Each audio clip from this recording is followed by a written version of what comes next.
Hey, my honey sparkles. This is Madam Equilibrium, and I dearly welcome you at the bus station, aka Theater Act. And what's happening next is I'm gonna pick you up there, and with my imaginary bus mic, I announce that we are heading towards the Little Poetry Slam Theater. And what's the theater all about? I'm going to tell you a previously happened story which can maybe look like a random everyday life situation. You perhaps are going to ask yourself why I am telling you such a seemingly random story. Even though I already spoke 2 sentences after my words of welcome, there are actually 2 major keywords which are everyday life and seemingly random. Talking about keywords, here's a little side note. See, actually, I just need 2 words to come to the keynote, but needed 2 full sentences to explain the why. Meaning that we usually use too many blank words to express something just to make it touchable. Or how I used to say, touchy-feely. And more importantly, we especially nowadays use words for both protection and force.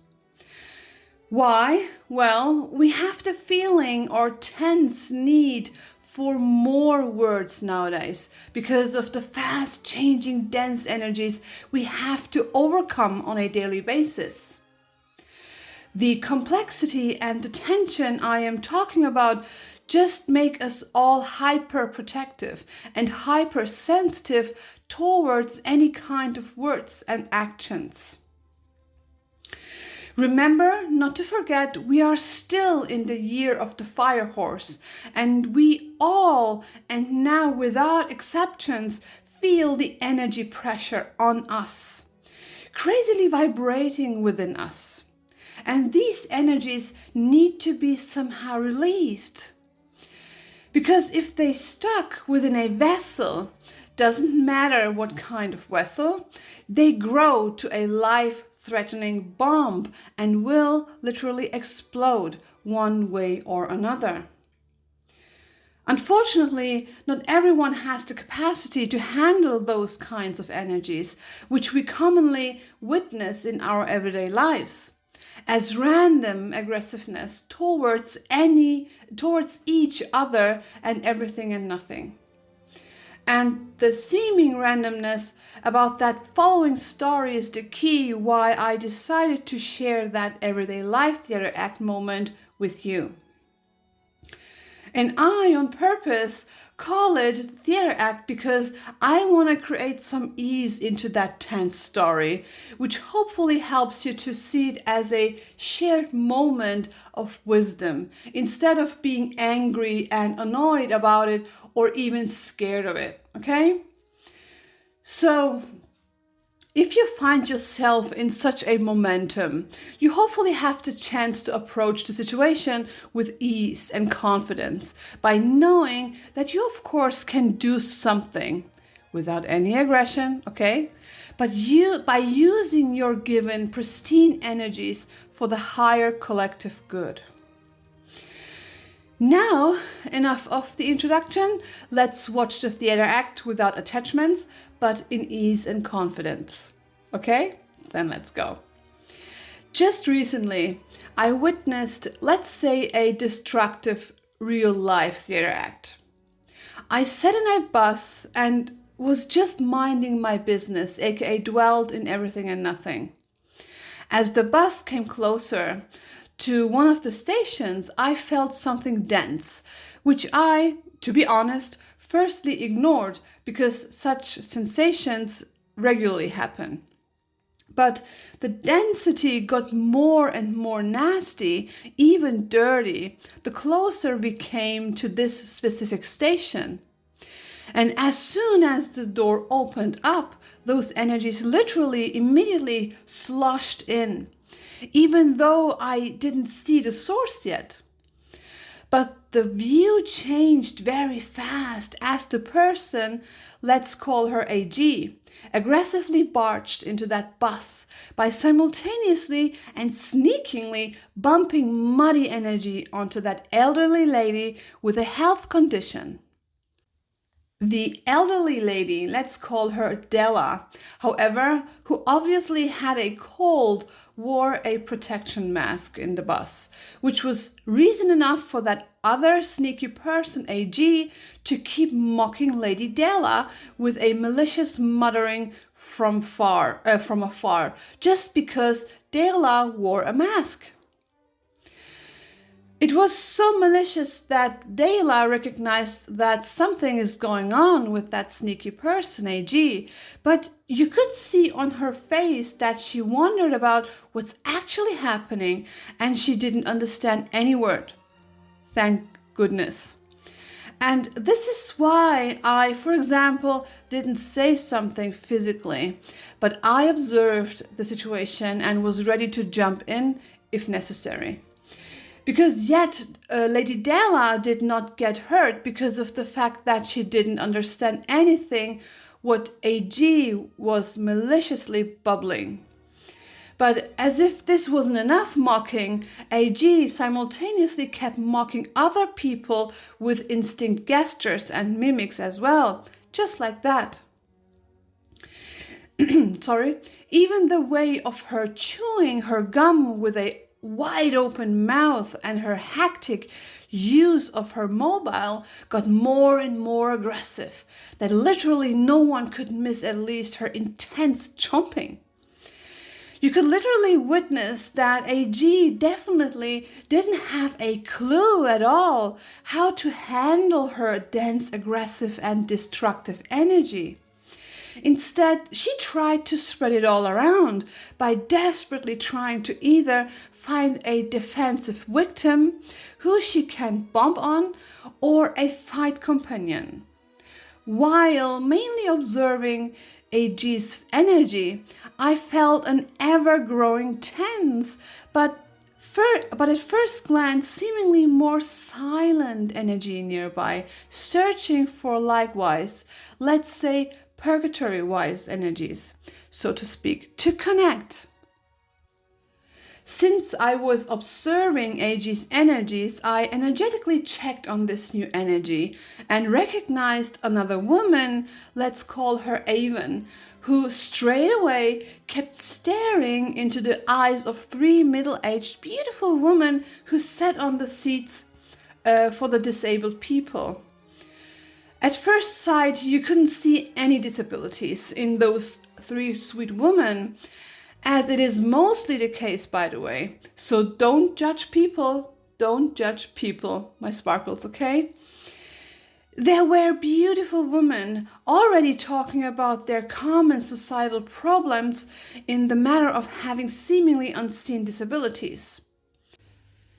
It seemed as if the staring elderly woman, Avon, thought that those three couldn't be disabled, even though the three were heartbreakingly communicating in depth about that rough societal topic they are ever confronted with.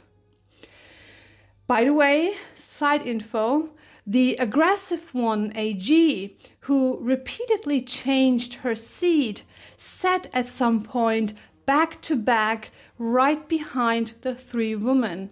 Let's call them triple. I was, by the way, on the way with some of my young students just to do some societal research about humanitarian ethics, and literally dropped onto this scenario, aka theater, which was from an ethical point of view, of course, not nice to witness, but my spirit guides obviously placed them, aka on us, for them right spot in order to gain apparently necessary proper knowledge about human behavior. Why do I tell you that? If you have listened to my videos carefully, you know that I have some abilities which include seeing and reading auras and energies. Well, but honestly, what should I say? This one was an easy one. Because even if you can't see auras and energies, you could, just by being conscious, predict only from observing their behavior what's about to happen. Nevertheless, I am called to share this scenario with you as well, as I got the message that some of you recently were in the same or similar situation and asked questions about how to handle those momentums based on spirituality. However, what I clearly saw was their ever-seeking energy in a league of its own, vibrantly trying to somehow find a connection point to dock on, even though they themselves were obviously neither conscious nor under control of their own energies. Well, unaware of their energetic movements, their released tense energies found each other in a realm they clearly unconsciously created, long before they even came physically together. I don't remember if it was the second or third station after, but as soon as the one of the three disabled women left the bus, the staring woman Avon immediately stood up from her actual seat and changed her place in a rush. Now she sat right back to back with AG, the aggressive woman. What happened was that the energy of both now emerged to one huge, intense, destructive, warlike energy field, ready to battle. But the interesting part was the exact moment they stepped into each other's purgatory battlefield they both created, but which they didn't know they did. Interesting to see was how their energy grew faster and got stronger. I mean, unfortunately, still in a bad sense. That they both suddenly got an intense energy boost they were not prepared for. Because as soon as Avon, the staring woman, sat back to AG, the aggressive one, they both got visibly shook by their own tensity and vibrated in a sense that you could watch physically how. Not only their legs and hands started to be shaky and jittery, but also their whole bodies. Now they couldn't sit anymore and were bouncing off the walls. It was clear that Avon, the staring elderly woman, wanted to say something to the Lady Triple, to release her tense energy and cause a fight, and still kept staring. She kind of locked her eyes on the Triple, who she chose to be her victims. At the same time, the eyes of AG, the aggressive one, looked now widely around by always bubbling something, just to find someone to bump onto. Honestly, I am glad that nobody reacted to them, but my students and I still observed the scenario. Luckily, at the next station, after Avon, the starring one, changed her place, AG, the aggressive one, had to finally leave the bus. As soon as AG left, she immediately grabbed a cigarette and shook herself briefly. What I'm going to say now is not meant in a mean way, okay? It's just a simple depiction for those of you who need a picture of what we probably all know anyway, okay? So, somewhere you probably have seen a dog shaking off its stressed energy. They also shake themselves when they want to release energy. So yes, her shook was similar. You clearly could see that she literally wasn't able to release the energies within the bus and had to shake herself when she left the bus. One of the interesting part was that even though she tried to spread her dense energy onto other people in the bus, she, thank goodness, took her energy with her when she left the bus.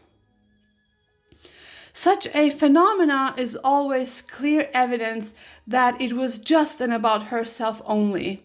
But not only that, furthermore, it is also a significant sign that she most likely is attached to her own energy and or vice versa. Meaning that she will not let go of anything at all because she pretty much loves to dwell within her own dense realm. Well, and when we came so far to this point, the ethical point of view is to be mentioned as well, which namely shows that this specific behavior is in fact a mighty indicator for a narcissist. However, I just thought that she is unfortunately a ticking time bomb, ready to explode, and hoped that she doesn't find a victim who she would possibly hurt. Earlier, I told you about my observation of the scenario and that I was ready to jump in when needed. But what you should also know is that I already connected to the guardian spirits of the higher realms and asked for support, for protection and calmness for any human who possibly came across her way on this day. In attention, I also asked the guardians to help her to calm her system down in a way they see fit, so that she hopefully would not hurt anyone or herself. Anyways, after she left, interestingly, something happened to Avon, the elderly staring one. The whole time Avon was staring, she was frozen, meaning her body was like an iceberg. Despite of the pulsating jazziness of her system, she was stuck within her energy. You need a picture? Okay. We all know those tiny adorable goats who get frozen and fall aside when they are stressed out, right? But even though they lie frozen on the ground, their eyes can still move. Not saying that the elderly is a goat. Don't misinterpret this picture, okay? However, it was the same for Avon, the staring elderly. Her body froze, but the energy level was way too high for her to handle. So even though her system shut down because of the mighty energy level, her hands were still jittery. But as AG, the aggressive one, left the bus, something remarkable happened to Avon, the starring one. All of a sudden, the tension on her shoulders and her neck faded. The stress subsided, and even though she still kept looking at the ladies, her eyes relaxed a bit. For a moment, it was somehow even like as if she has catched herself thinking, huh, what was that? Her reality shifted clearly, as if she woke up from being asleep, but she didn't understand what actually happened at all. Yes, surely I was very glad that no one entertained the energy of both AG and Avon, the aggressive one and the staring one. So nothing bad happened, well, at least as far as I know. Even though there is never a guarantee that you get any answer or information about outcomes in the matter of your questions towards your guardian spirits. In this case, I'm pretty sure nothing bad happened on this day, otherwise I would have sensed that through my guardian ancestors, which, remember, I involved by asking them for support and protection. Maybe you ask yourself, how would I have known that from afar? Well, if you are interested in my work, gifts and abilities and how I use them, I want to invite you to take a look at least my Get to Know Each Other video in which we get to know each other, okay? Because I'm not going to mention or draw the attention to myself, my abilities, or my work in each and every video additionally. The videos would explode and would rob precious time from us all. Okay? And to be honest, it would be boring as well to always and ever hear the same story. If you want to ever hear the same story about that, as I said, you're welcome to visit my Get to Know Each Other video as often as you wish or need, okay? But generally speaking, the videos you watch or listen to on my channels are already parts of what I'm practicing. Okay, my honey sparkles, so enough of the explanation. The moral of the story is intertwined energies. We all need to handle properly for good all day long, 24/7. Even though it maybe seems like as if we do nothing at first sight, we actually do a lot throughout time and space. Now you're saying, hey ma'am, we are on Earth. Why? And what are you talking about? The space. Hey bag, my honey sparkle. Yes, indeed, I'm talking about Earth because this planet is actually a part of the galaxy, aka space, and so we are as well. Anyways, it is not the quantity we need to focus on. It is the quality of our behavior, of our inner world, our connection to our source, to our guardians, ancestors, and spirits, etc. To the love we feel and carry inside, which helps us to solidly surrender to what's happening and to choose the hopefully right path for good. Because we are all have the ability to choose individually on demand, okay? If you maybe think, ma'am, I am disabled as well. I would help if I could, but I can't do anything at all. Honey, that's not true, baby. Because if you think that way, you already did something, right? Okay? What you ask? Well, you feel at least empathy. And empathy is one of the infinite puzzle pieces of love and healing. And love is the inner light we carry within, and so with us.